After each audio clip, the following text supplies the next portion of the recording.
Assalamualaikum warahmatullahi wabarakatuh. Bismillah walhamdulillah wassalatu wassalamu ala rasulillah Sayyidina wa maulana Muhammad ibni Abdillah wa ala alihi wa sahbihi wa mawalah. Bismillahirrahmanirrahim.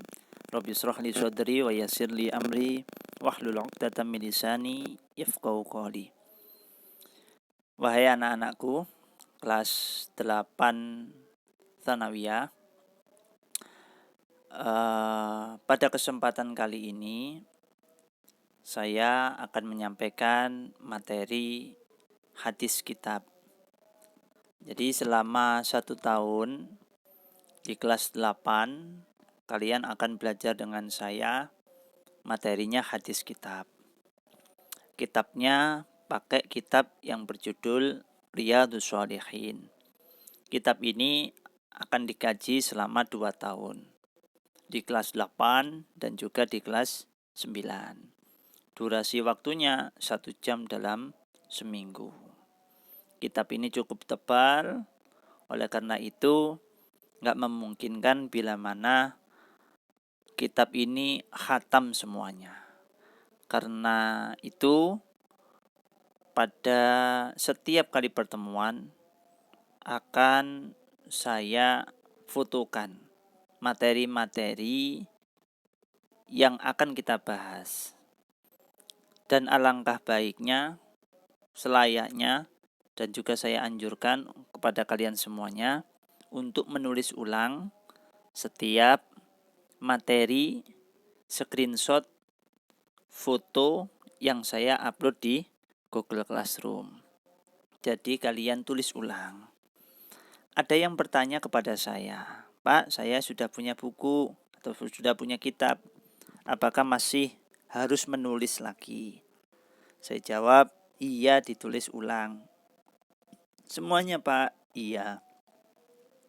Pak, tolong beri alasan kenapa kami sudah punya kitab namun tetap disuruh untuk menulis ulang.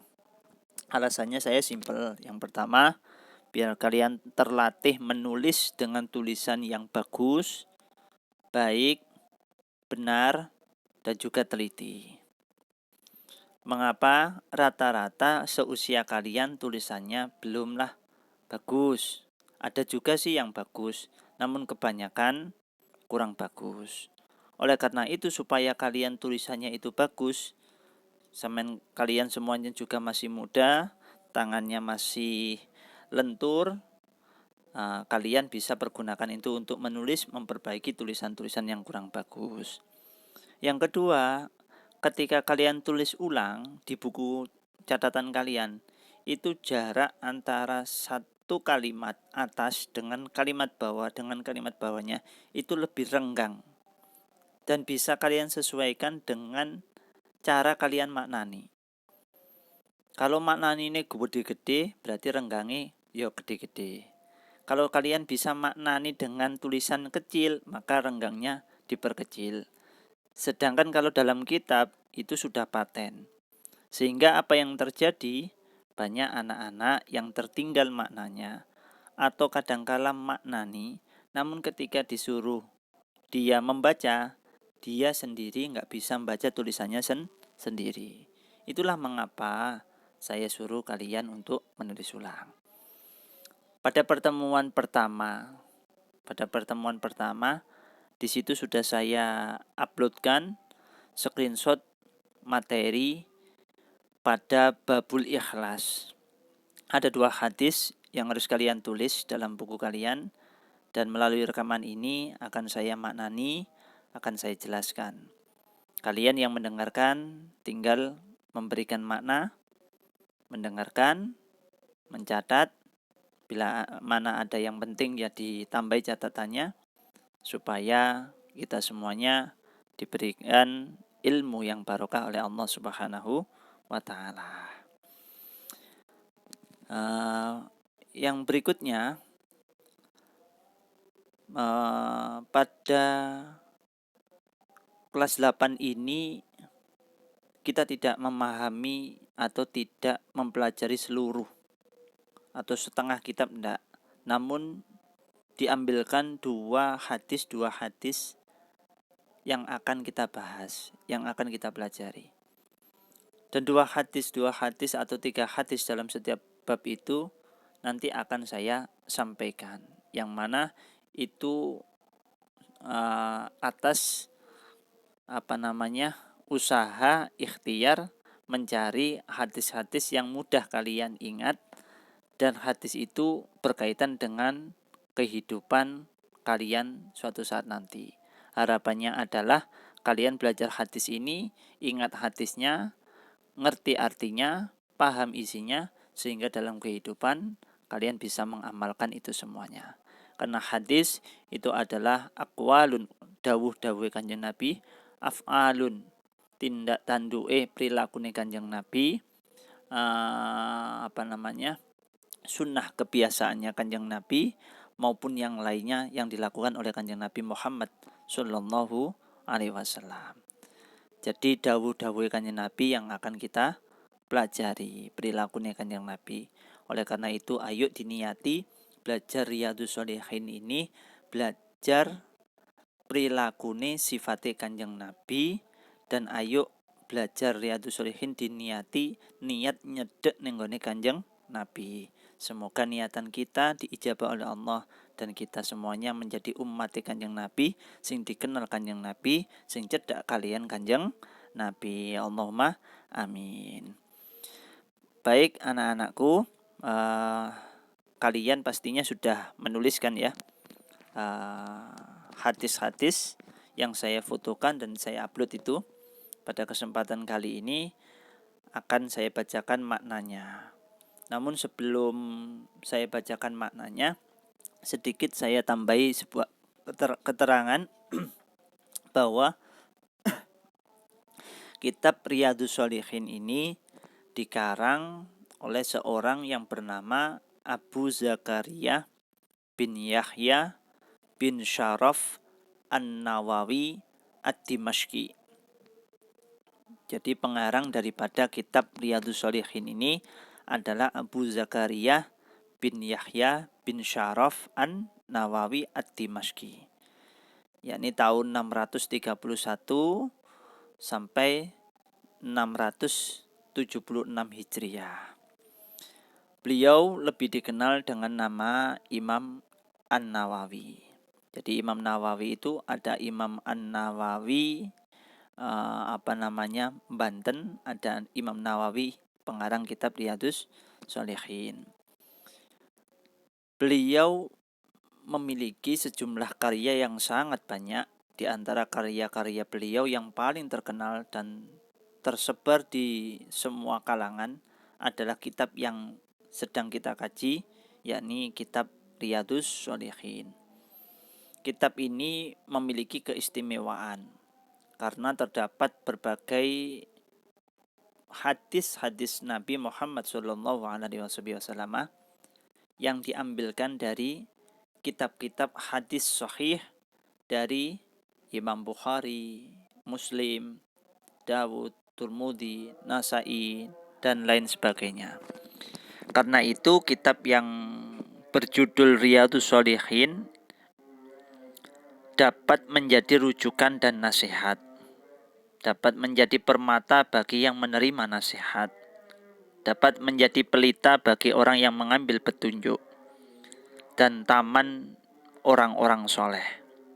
Hal inilah yang menjadi sebab untuk mendapatkan kedudukan yang tinggi di kalangan ulama, sehingga mereka memberikan syarah dan komentar serta mengajarkannya di halaqah-halaqah mereka. Dulu saya pernah ngaji kitab Riyadhus Shalihin ini ke Yai Sultan Abdul Hadi. Kitab Riyadhus Shalihin ini termasuk kitab yang paling banyak tersebar dan dimiliki, sehingga kemasyhurannya telah melangit dan mendapat kedudukan yang tinggi di kalangan orang-orang khusus dan juga orang awam. Kitab Riyadhus Shalihin ini terdiri dari 17 kitab, 265 bab, dan 1897 hadis. Apal ya? Saya tulis. Terdiri dari berapa? 17 kitab, terdiri dari berapa bab? 265. Dan kitab yang sedang ada di depan kalian ini, yang saya besar kecilkan ini adalah yang pertama, dan 1897 hadis. Dan kitab yang pertama kalian tulis ini adalah hadis yang pertama, kan gitu ya. Yang kalian tulis dan sesuai dengan yang saya uploadkan di Google Classroom, kan gitu ya. Beliau membuka mayoritas babnya dengan menyebut ayat-ayat Al-Quran. Jadi ini ya, ini ayat-ayat Al-Quran. Jadi setelah bab ada ayat Al-Quran. Paham ya? Ada ayat apa?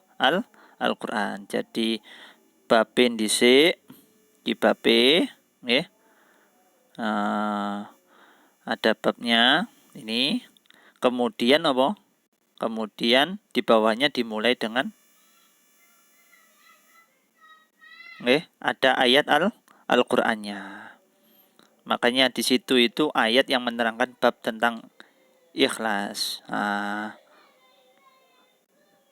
Di situ ada berapa?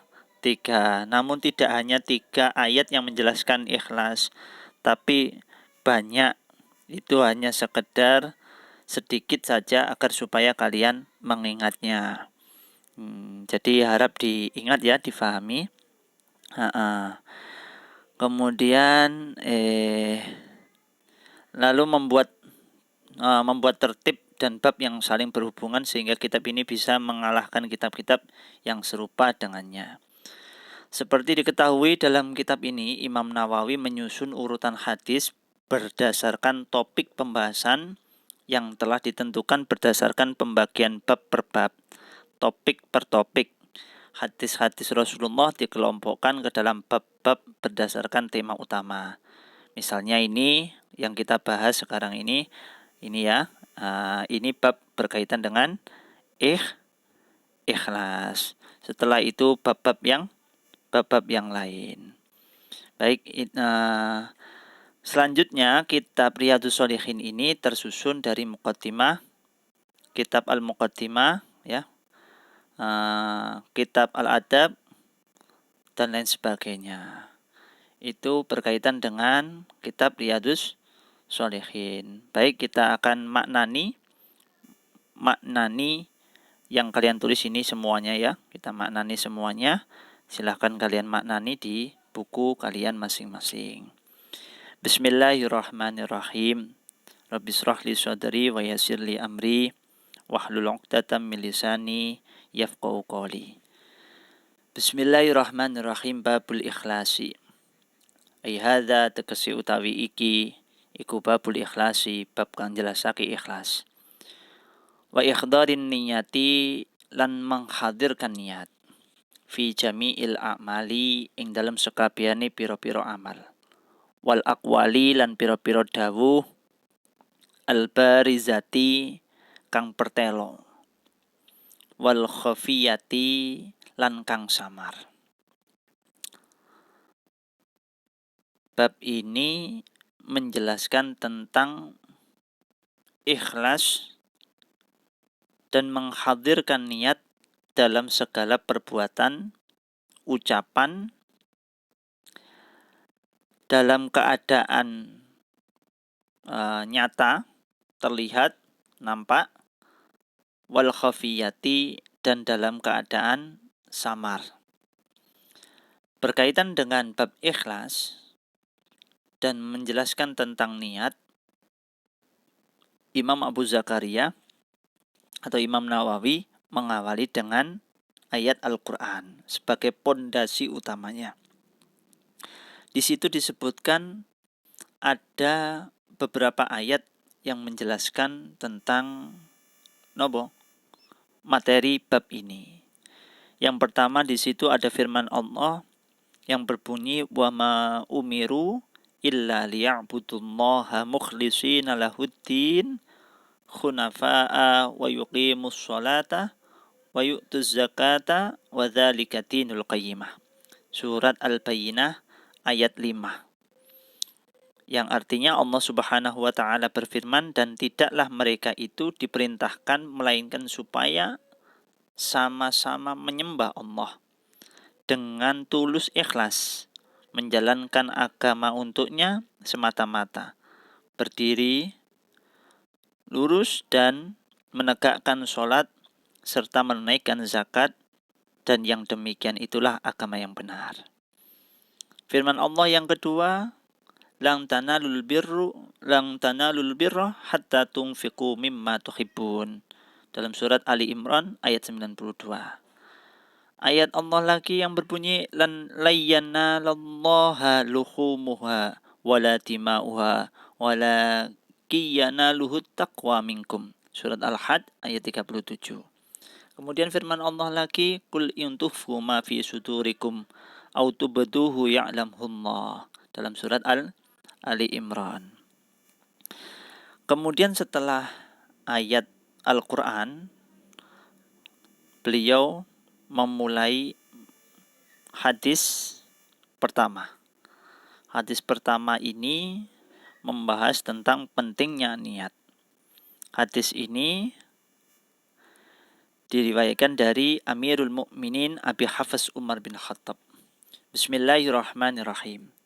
Wa an Amiril Mukminina Abi Hafsin Umar bin Al-Khattabi, dan hadis saking Amiril Mukminin Abi Hafs Umar bin Khattab bin Nufail anak Nufail bin Abdul Uzza anak Abdul Uzza bin Rayah anak Rayah bin Abdullah anak Abdullah bin Kurti anak Kurti bin Rozah anak Rozah bin Ati anak Ati bin Ka'ab anak Ka'ab bin Lu'ay anak Lu'ay bin Ghalib anak Ghalib Al-Qurashi kang bangsa Quraisy, Al-Adawi kang bangsa Adawi, radhiyallahu ta'ala anhu, Allahumma amin. Qala dawu sapa Amirul Mukminin Abi Hafs, sami'tu midanget sapa ingsun Rasulullah ing Kanjeng Rasul sallallahu alaihi wasallam. Yaqulu halidawu sapa Kanjeng Rasul, dawuhe piye? Innamal a'malu binniyati wa innamal likulli imri'in ma nawa, faman kanat hijratuhu ilallahi wa rasulih fa hijratuhu ilallahi wa rasulih, wa man kanat hijratuhu lidunya yusibuha aw imra'atin yankihuha fa hijratuhu ila ma hajara ilaihi. Ini matan hadis yang menjelaskan tentang pentingnya niat. Sebenarnya matan ini ya harus hafal sih, harus hafal. Jangan sampai tidak hafal. Innamal a'malu angin pestine utawi piro-piro amal iku bin niyati tergantung kelawan piro-piro niat. Segala bentuk amal itu bergantung kepada niatnya. Bergantung pada niatnya. Makanya betapa pentingnya sebuah niat. Makanya diniati. Sampean berangkat tuk sekolah, tuk pondok, tuk nenggone sekolah, tuk pondok, diniati belajar. Atau sampean sepanjang hidup, ya Allah kula niat sepanjang hidup kula niat belajar mados ilmu. Sepanjang hidup sampean itu dinilai ibadah. Makanya segala sesuatu supaya menghasilkan ganjaran diniati sing apik. Karena semuanya itu bergantung nopo? Niate. Wa innama likulli imri'in ma nawa. Wa innama likulli imri'in lan angin pestine iku keduwe saben-saben awa-awaan. Ma utawi perkara nawa kang niat sapa imri'in, faman mongko utawi sapa wong nawa kang niat sapa imri'in ing ma, faman mongko utawi sapa wong iku kanat ono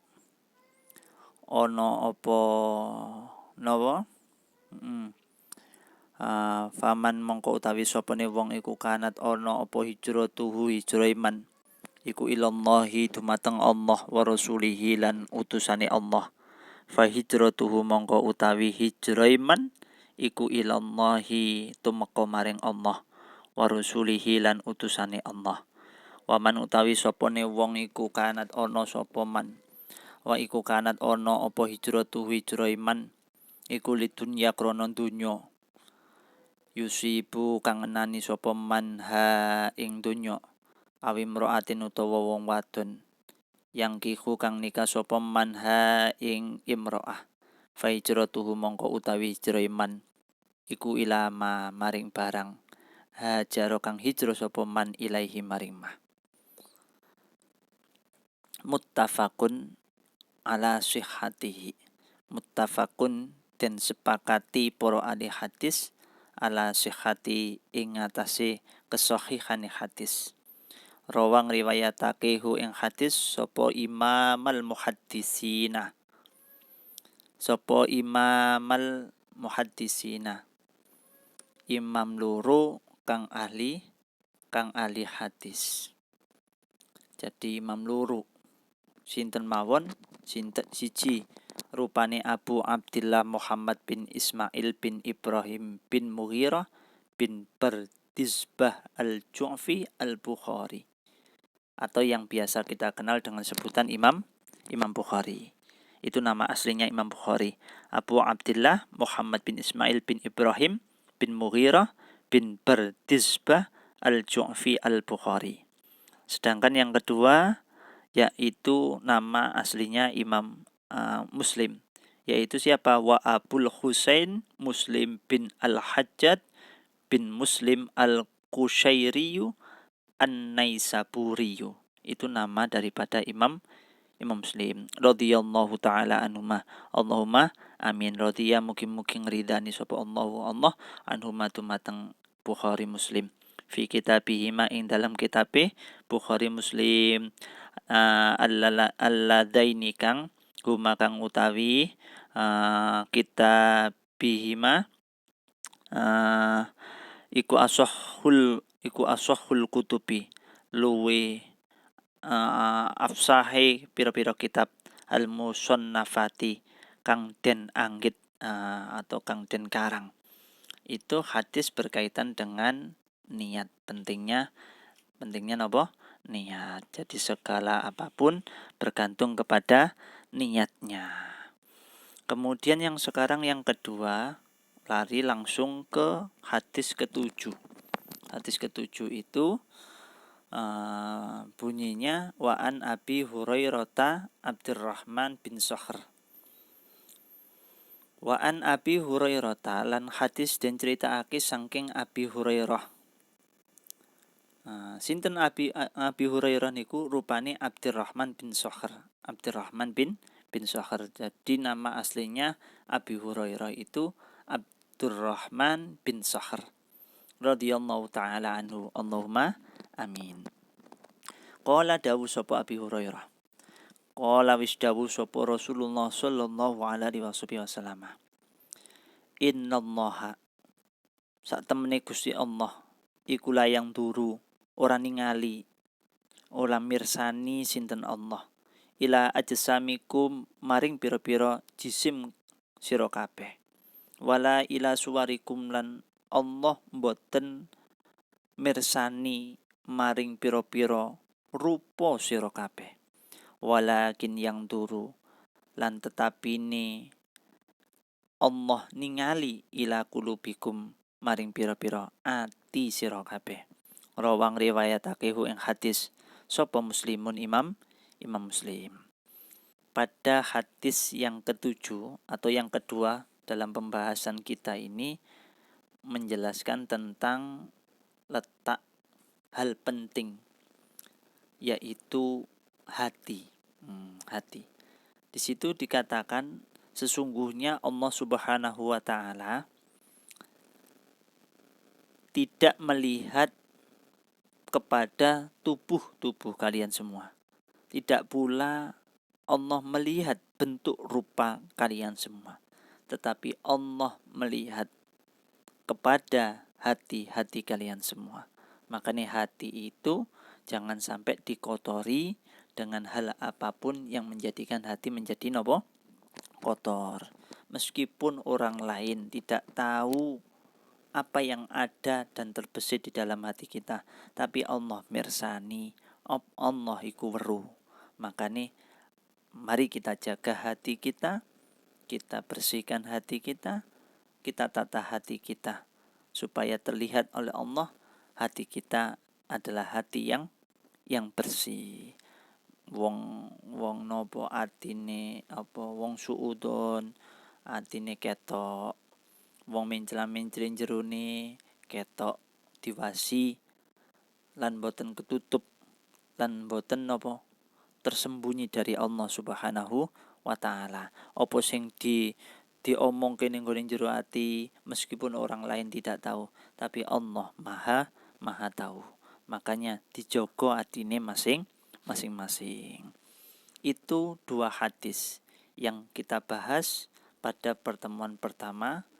Yang pertama, hadis pertama menjelaskan tentang pentingnya niat dalam segala bentuk aktivitas. Karena segala apapun yang kita lakukan, amaliyah yang kita lakukan, semua bergantung kepada niatnya. Dikatakan di situ barang siapa hijrah atau ditujukan kepada Allah dan Rasul-Nya, maka dia akan sampai kepada Allah dan Rasul-Nya. Barang siapa ditujukan niatnya karena dunia atau karena perempuan, maka dia akan mendapatkan apa yang dia inginkan. Itu hal singkat, penjelasan singkat saja. Untuk terjemahnya kalian sudah menulis, tinggal kalian baca. Nah, itu saja, mudah-mudahan ada manfaatnya. Pada pertemuan berikutnya akan saya uploadkan juga tentang materi yang akan kita maknani dan akan kita bahas bersama-sama. Mudah-mudahan video ini bisa bermanfaat untuk kalian semuanya dan menghasilkan ilmu yang barokah untuk kita semuanya. Amin ya rabbal alamin. Kurang lebihnya mohon maaf. Assalamualaikum warahmatullahi wabarakatuh.